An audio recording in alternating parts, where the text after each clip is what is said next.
Bon, bonsoir. Donc, moi, je suis Antoine Le Taxin, je suis développeur full stack aussi, exclusivement ou quasiment exclusivement JS.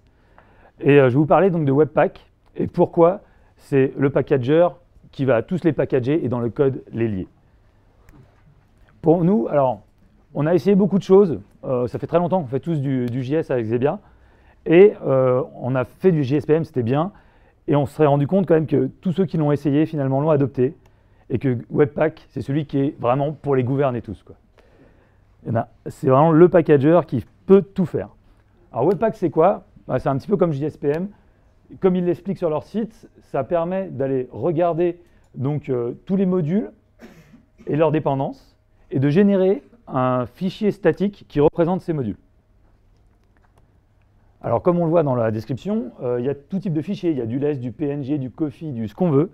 Donc c'est ça qui est fort avec Webpack, c'est qu'il a vraiment un nombre de... Alors en Webpack, on ne dit pas plugin, on dit loader. Des fois, il y a des plugins, mais en gros, on dit souvent loader, pour pouvoir packager tous les types de fichiers qu'on veut. Alors, je vais m'asseoir et on reprend l'exemple qu'on a un petit peu packagé. Alors pareil, il y a les sources. L'intérêt de ces soirées, c'est qu'on a voulu partir d'un... où on n'a besoin de rien. Et avec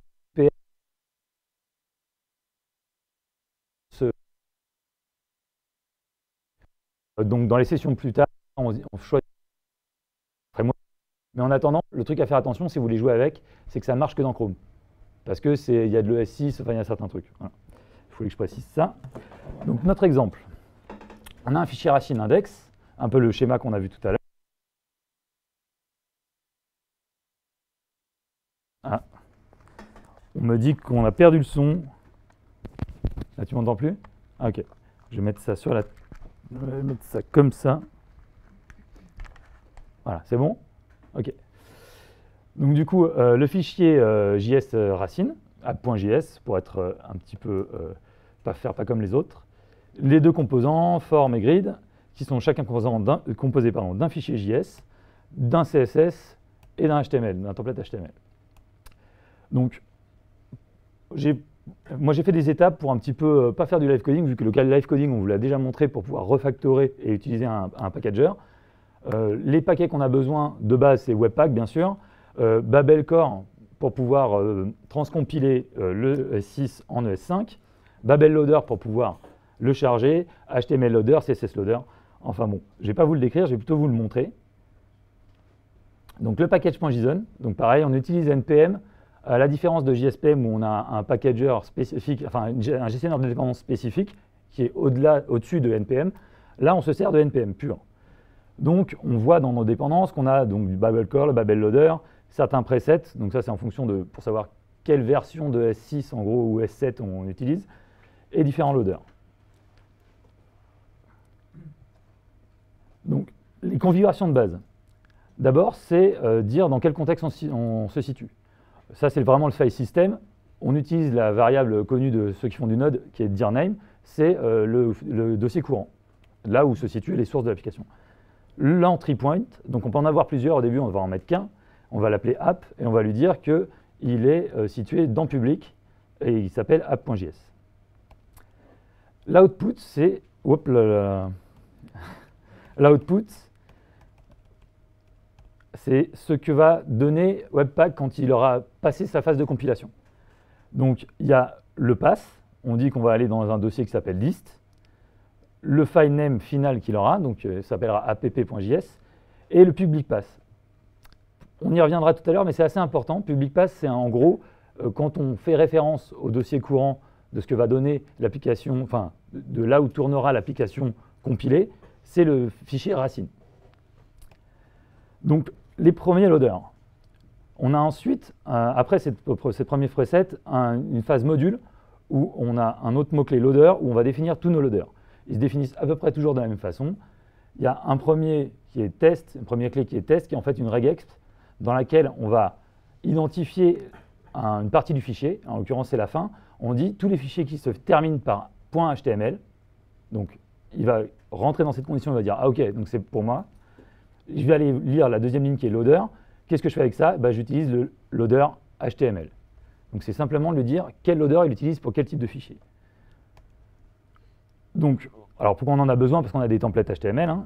Pour le CSS, pareil, donc tous les fichiers qui se finissent par .css, on va utiliser, alors cette fois-ci, deux loaders.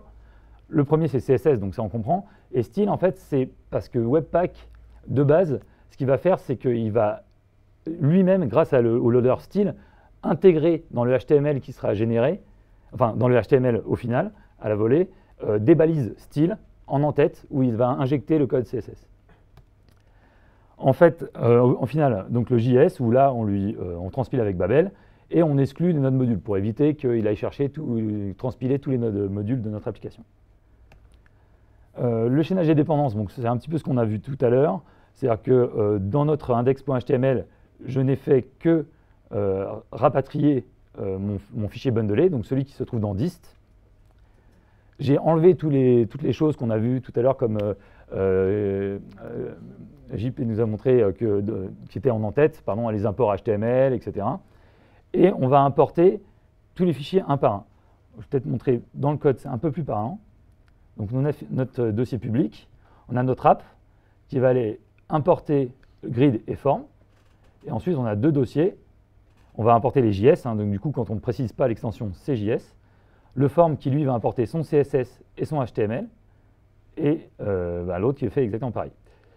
Donc on voit la force un petit peu d'utiliser un packager, c'est qu'on n'a plus besoin, dans un fichier de conf, de se souvenir dans quel sens ça doit fonctionner. C'est chaque module qui déclare ses propres dépendances. Et à la limite, il se fiche de comment se débrouillent les autres.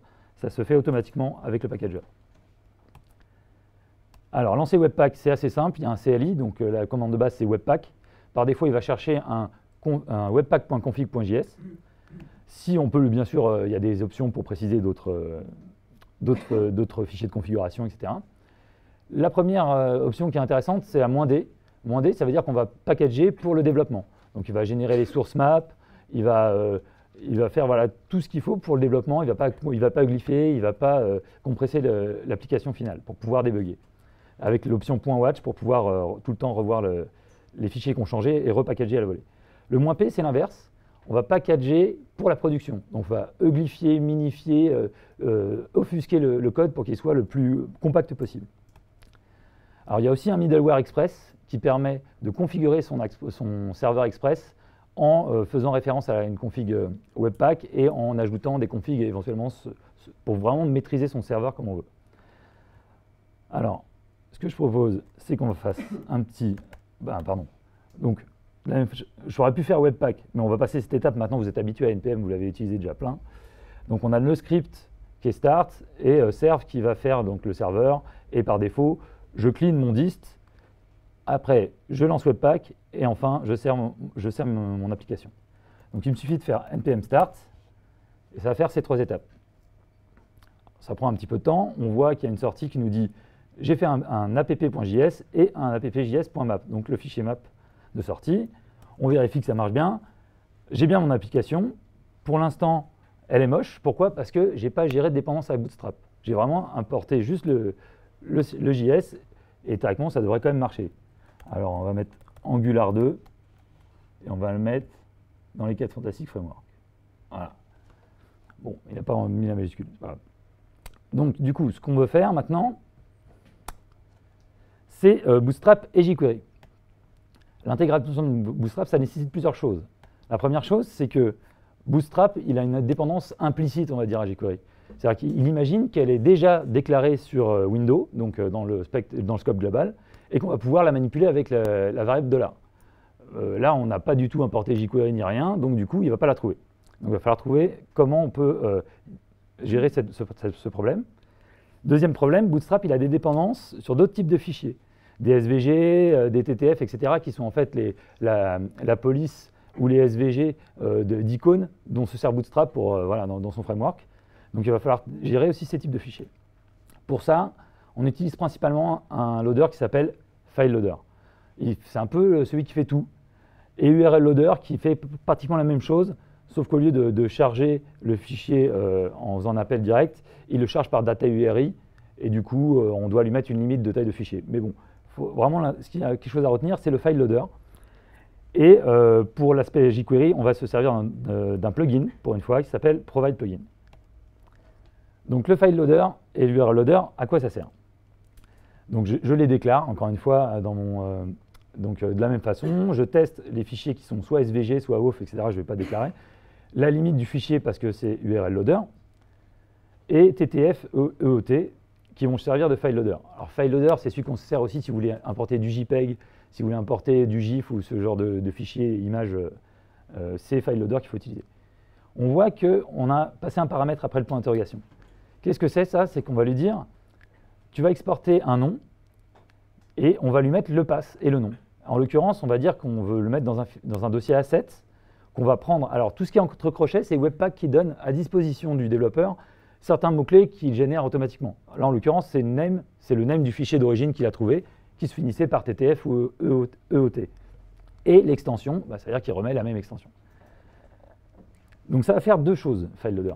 Ça va copier le fichier qu'il a vu dans cette source qui a été mis en dépendance dans notre application, dans l'endroit où on lui a dit, par rapport au fichier de pass. Alors, public pass, je vous le remontre, c'est ce que je vous avais dit qui était important et qu'on en reparlera plus tard, c'est ça. Public pass, il va dire, ah, ok, par rapport au public pass, je veux mettre dans dist, dans assets, et je vais exporter le nom et l'extension du fichier.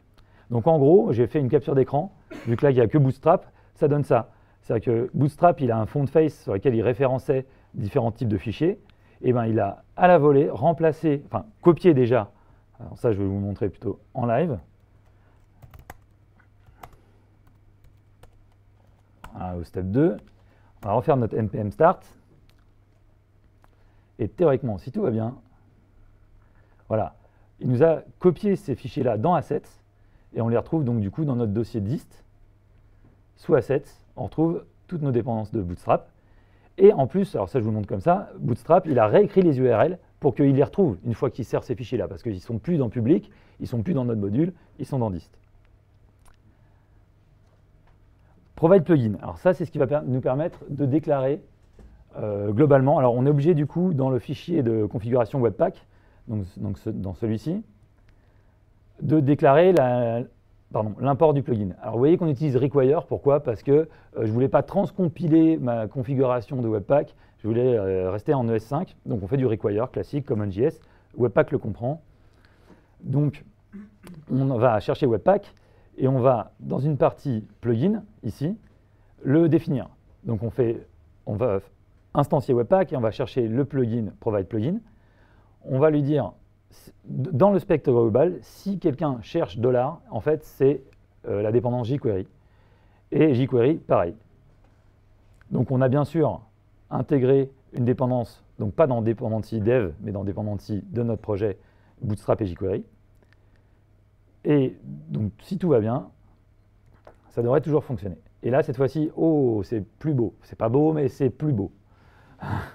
Donc on va pouvoir mettre, par exemple,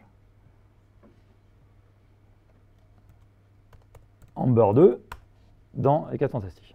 Formidable. Donc ça, je l'ai montré. Le résultat, je vous l'ai montré. Donc ça, c'est à peu près ce qu'on a vu avec GSPM. Mais ce qui est bien avec Webpack, c'est qu'on peut aller beaucoup plus loin. Première étape, par exemple, si je veux qu'au lieu de créer, alors je vous remonte peut-être là, vous voyez, c'est ça je vous dis, il a intégré, par exemple, ça c'est notre style à nous, il l'a mis dans une balise style qu'il a générée dans le index.html. Mais ça, c'est pas très propre. Il va en faire plein, on ne maîtrise pas ce que c'est.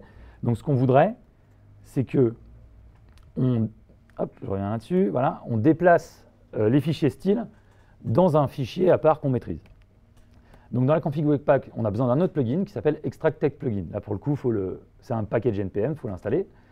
On va le configurer, on va lui dire que quand je l'instancie, ce que je vais générer, ça c'est la sortie, ça sera dans style et ça s'appellera app.css. Dans la partie loader, toujours pareil. Là, on va modifier ce qu'on avait déjà fait pour les .css et on va prendre l'instance d'Extract Plugin et on va lui passer la méthode extract et les loaders dont il va avoir besoin pour faire cette extraction. Donc toujours CSS et style. Dans notre index.html, du coup, on va pouvoir montrer dans le code directement. Là, on a notre app et maintenant, en en-tête, je n'ai pas changé d'étape. Voilà, donc cette fois-ci, je vais avoir dans l'entête une balise link dans laquelle je vais aller chercher dist style app.css. Je vais faire mon start pour vérifier, mais théoriquement, là, il n'y a pas de surprise. Voilà, ça n'a rien changé.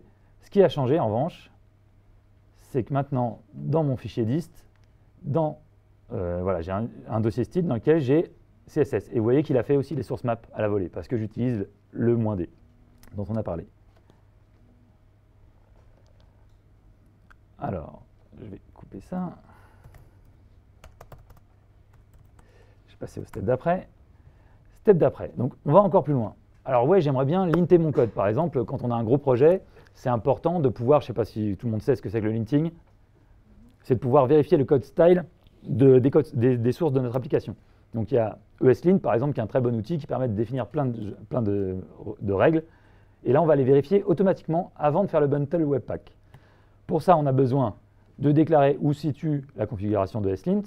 Bon, par défaut, c'est celui-là, mais on peut le surcharger si on veut. Et on va faire un nouveau mot-clé dans les modules qui s'appelle preloader. Ça veut dire quelque chose qui va être avant les loaders, comme son nom l'indique. Et ça se configure de la même façon. Donc on va regarder dans la regex tout ce qui se finit par JS, sans les nodes modules, et on va appliquer le loader ESLint. Donc théoriquement, j'ai laissé un warning qui va permettre de voir ce que ça donne. Voilà, on voit qu'il y a un warning, il dit qu'il faut plutôt une fonction, il y a une fonction expression, il préférait une arrow fonction, parce que je fais le ES6, voilà. Mais il y a les erreurs, et les erreurs empêchent de créer le bundle. Donc ça permet de tout le temps être valide. Et quand on a le web dev server, c'est dans la console. Enfin, voilà. On veut aller encore plus loin. Qu'est-ce qui est intéressant quand on est en production? On veut gzipper le fichier final, pour qu'il prenne le moins de place possible. Donc ça tombe bien, il y a un plugin pour ça. C'est le compression plugin. Donc c'est très simple. De la même façon,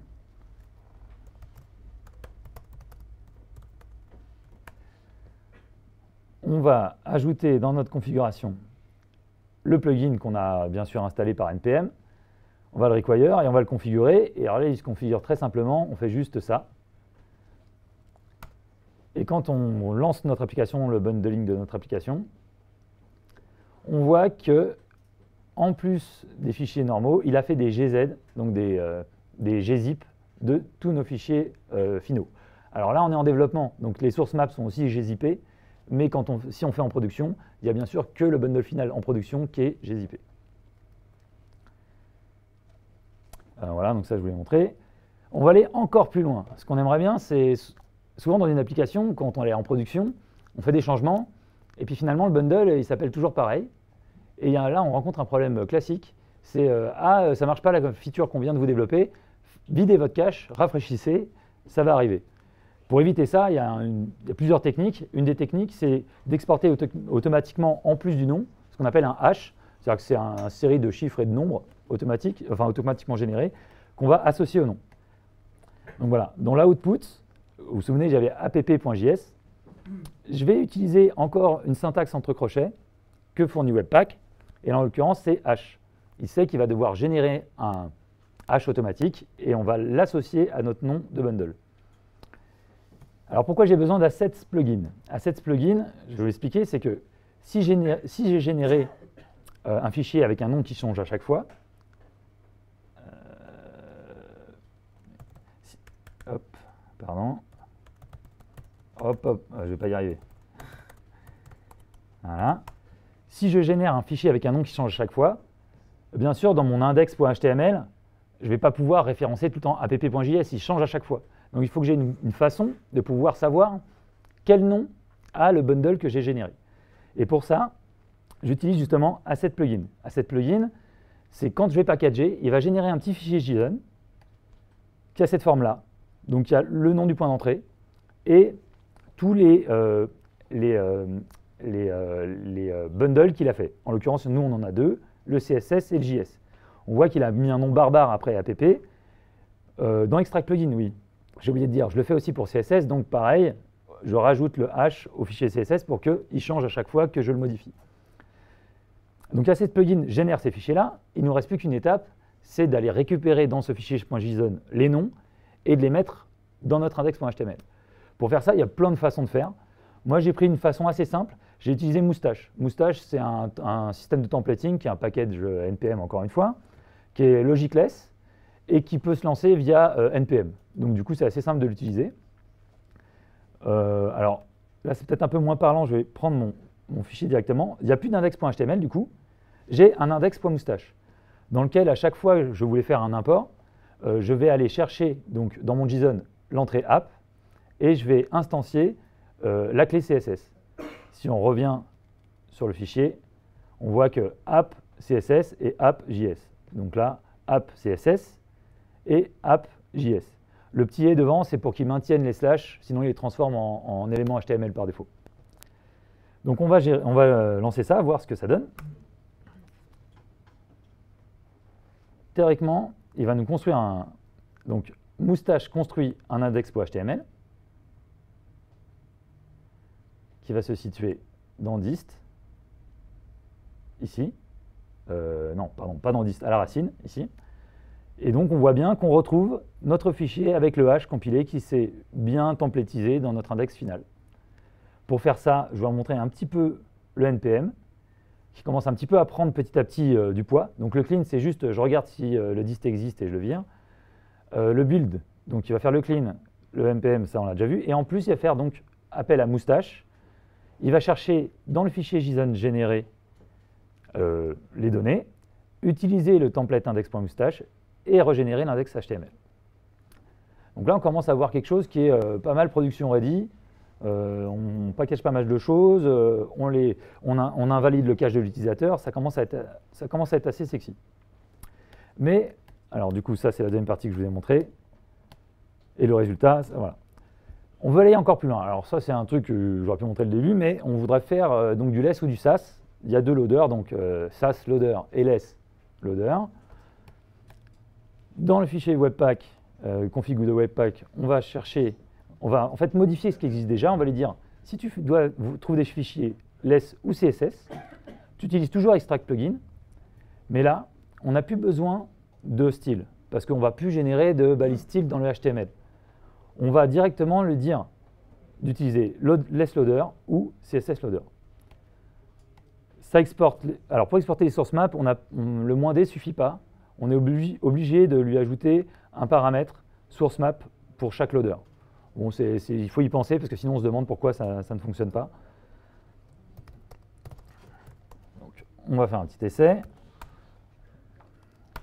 Pour l'exemple, ce que j'ai fait, c'est que je crois que j'ai changé dans public un des fichiers qui était en CSS en less.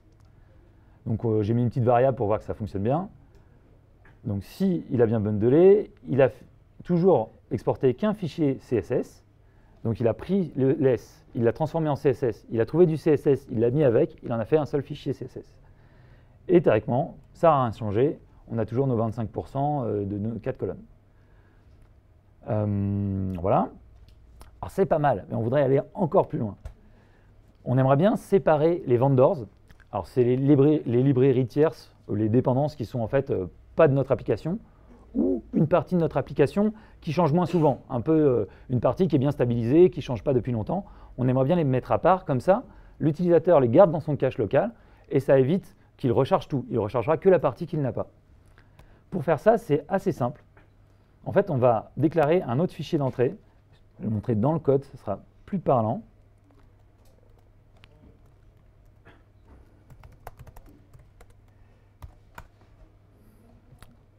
Donc dans le code, ce qu'on a fait,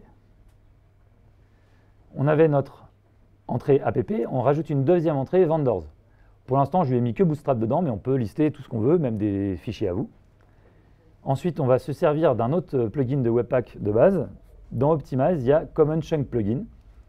On lui donne le point d'entrée qu'on veut chunker et on lui donne son pass de sortie, en l'occurrence vendors. Et je garde le même principe, je veux que ce soit haché pour invalider le cache du vendors quand les vendors changent.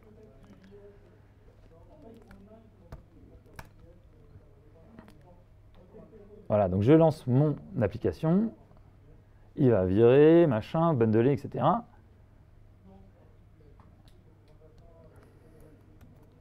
Ça marche toujours, c'est formidable. Et en plus, surtout maintenant ce qu'on voit, c'est dans les sources, on a app et vendors. Et dans vendors, on voit bien qu'il n'a importé que Bootstrap. Je vais chercher Bootstrap. Ah, non, on voit pas. Ah, oui, parce qu'il a enlevé les commentaires. Mais faites-moi confiance, il n'y a que Bootstrap dedans. Mais, alors, ça commence à être vraiment, là, on a une application qui permet d'être en dev et en production assez finement ciselé. On a des bundles qu'on maîtrise bien. Mais on peut faire plus de choses. Alors, il y a une deuxième méthode, je voulais juste lister comme ça. Vous pouvez faire un module à vous dans lequel vous importez toutes les dépendances que vous voulez et après ne déclarer que à l'extract plugin, au Common Chunk plugin, ce fichier. Comme ça vous permet de le déclarer dans un module à vous. C'est une deuxième façon de faire, je l'ai mis dans les steps, mais je ne vais pas vous la montrer en détail. Le lazy loading, si on veut aller encore plus loin dans l'optimisation de ce qu'on donne en production, on aimerait bien, là on charge tout. Donc même les fichiers éventuellement qu'on ne se serve pas souvent. Par exemple, il y a une partie de l'application qui est très peu utilisée. On aimerait bien mettre ce bundle de côté et ne le charger que quand l'utilisateur fait une action, navigue sur la page ou clique sur le bouton ou ce genre de choses. Pour ça, on va se servir de require.ensure, donc qui est un mot-clé natif qui permet de déclarer qu'une partie de code va être chargée plus tard en lazy loading. Je vais vous montrer dans le code. Voilà. Donc, alors je crois que c'est dans forme. C'est un peu un exemple bébête, mais c'est pour montrer que ça marche. Il y avait la méthode qui permettait d'ajouter un slot que j'ai déporté dans un service, ici. Donc, qui exporte une méthode que je vais utiliser, qui change la couleur d'un bouton pour montrer visuellement que ça fonctionne, et qui retourne l'event. Et le form va l'utiliser normalement. On voit que je ne l'ai pas importé en entrée de fichier, donc théoriquement, je ne devrais pas pouvoir l'utiliser. Mais donc, j'ai cette syntaxe un petit peu barbare, mais qui permet d'associer au service avec require, donc en ES5, d'aller chercher mon fichier JS, mon module. Le point default, c'est parce que ES5 ne comprend pas les exports default. Comme j'ai exporté en default, il faut bien que j'aille chercher dans le fichier qui va récupérer une clé default. Ensuite, je peux me servir de mon service et l'utiliser normalement. Là, encore une fois, peut-être qu'une présentation vaut mieux qu'un long discours. Je bundle mon application. Alors c'est de plus en plus long normal, parce qu'on ajoute des couches et on fait de plus en plus de choses complexes. Je recharge, je vois bien que j'ai app, vendors et CSS. Bon, ça c'est des choses de Chrome, on s'en fiche. Je vais cliquer sur mon bouton et là, vous voyez qu'il apparaît ce petit fichier dans lequel je retrouve la méthode que j'ai exportée. Et du coup, maintenant, je peux tout à fait faire fonctionner mon application et cette partie de code ne sera chargée que quand je l'ai décidé. Encore plus loin, et là c'est une des grosses features de Webpack, j'aimerais bien quand je développe et quand je suis en production, j'ai vraiment deux cycles de vie de développement différents.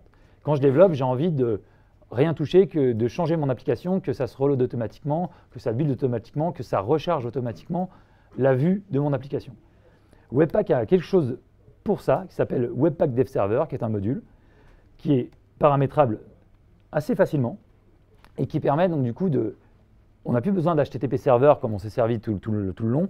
C'est un serveur et en même temps spécial pour Webpack pour faire soit du live reload, c'est-à-dire qu'il va watcher tous les fichiers qui sont dans mon arbre de dépendance. Si j'en change un, il va rebundler l'application. Il va regarder si j'ai du Hot Module Replacement. Alors ça, Hot Module Replacement, JP vous en a déjà parlé, c'est ce qui permet, c'est une pattern de code qui permet d'injecter à la volée des parties même de JS dans le browser. C'est-à-dire qu'il ne va pas recharger le browser, mais injecter une partie de code qui a changé. Par défaut, ça ne se fait pas. Il faut avoir un module spécifique qui gère et qui wrap vos fonctions dedans. Il y en a un pour React, il y en a un pour Angular 2, il y en a un sûrement dans d'autres librairies, je ne les connais pas tous. Mais à défaut, sinon, il va live reloader notre application.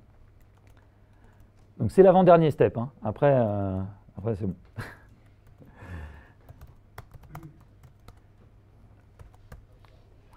Donc, ce que j'ai dû faire, en revanche, et qui est important, j'ai fait 2 fichiers de config. Alors là, j'ai fait un peu bébête, on pourrait faire quelque chose de plus optimisé en partageant du code de configuration. Là, je les ai recopiés, et la seule différence, vous voyez, c'est que dans la version de prod, j'utilise toujours un hash pour invalider le cache de l'utilisateur, mais dans la version de dev, je ne le fais pas. Pourquoi? Parce que si mon bundle final change de nom, le Webpack dev server, aussi malin qu'il soit, il ne saura pas retrouver le nouveau nom que j'ai généré à la volée. Donc du coup, j'ai une config maintenant de dev. Mon package.json commence à être assez conséquent. J'ai un build générique qui va générer mon index, qui va être utilisé soit pas en dev, soit en prod, et qui va aller chercher mon fichier de config spécifique en dev ou en prod. Pareil, j'ai deux scripts différents si je veux starter en dev ou starter en prod. Et là, ce qui nous intéresse, c'est le watch dev, qui est un script que j'ai fait spécialement pour être en mode je développe et je veux rien faire à part changer mon code et voir ce qui se passe, qui va faire appel au web dev server. Et il y a un paramétrage assez simple qui fait inline, donc c'est la version je paramètre mon serveur juste dans une ligne de commande. Je veux qu'il y ait du hot replacement. Le contenu se situe dans dist, le port est 3000 et la configuration est celle-ci. Vous voyez que c'est assez simple. Et du coup, je n'ai plus qu'à faire npm, alors pas start, npm run watch dev. Il va me lancer mon serveur, me packager une première fois mes applications, me générer mon index. Et je vais me retrouver dans la même situation que tout à l'heure, sauf que je vais pouvoir en live, donc là je vais le montrer un peu à la main,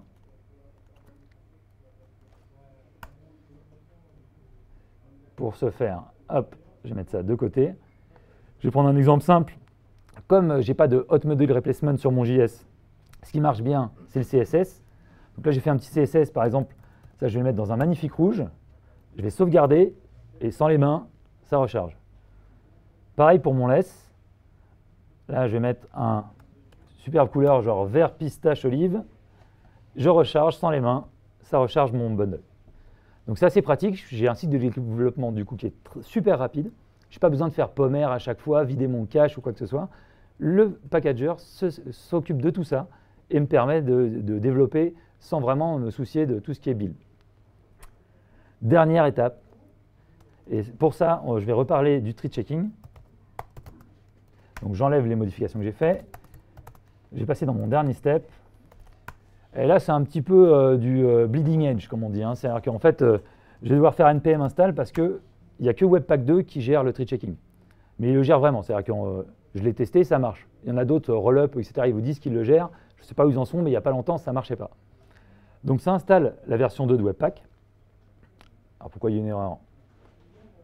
Ah oui, bon, c'est parce que j'ai pas... je ne sais pas pourquoi. Mais ça ne doit pas poser de problème. Je pense qu'il avait gardé une vieille version. Bon, ça doit être bon. Je ne vais pas faire la démo parce que ce qui se passe... Alors, je réexplique ce que c'est que le tree checking. Comme vous l'avez expliqué, c'est délimiter des parties, des branches du code qui est mort. Alors, il faut bien comprendre que ce n'est pas une analyse dynamique. JS, c'est tellement compliqué qu'on ne va pas savoir dire ce code-là, cette fonction-là n'est pas utilisée. Le code, c'est impossible, c'est trop compliqué, JS, pour pouvoir déduire ça. Il faut se servir des imports nommés, donc entre accolades, et du module de Webpack 2 qui va faire le tri, pour déterminer, il va faire une analyse statique des dépendances, et si une méthode qui a été exportée n'est pas importée, il va la mettre de côté. Donc du coup, là, c'est la différence. Ce qu'on disait, voilà, j'ai fait un... Alors, ça, c'est pour ceux qui sont curieux. Vous pouvez check-outer ce truc-là, tester. Il y a des trucs qui ne marchent plus, genre par exemple les source maps, ça doit marcher différemment. Je n'ai pas trop creusé, mais par défaut, ils ne les exportent plus. Mais dans mon code, ce que j'ai fait, c'est que j'ai créé un service un peu bidon qui exporte les deux méthodes qui étaient utilisées dans mon app.js au début. Et je les importe pour pouvoir les utiliser. Donc c'est un peu factice, mais c'est pour montrer la dépendance. Si je fais ça, et que je build mon application, il n'y aura plus ce morceau de code qui se retrouvera au final. Alors, je pourrais vous le faire, mais comme ça ne marche qu'en prod, parce qu'en fait, en dev, il va quand même l'exporter, mais il ne sera pas utilisé. Donc, il n'y a que en prod où il enlève vraiment ce bout de code. Mais comme c'est du code qui est Webpack, uglifié, etc., pour retrouver que notre code à nous ne soit pas importé, ça ne vous parlerait pas visuellement. Mais croyez-moi sur parole, ça fonctionne.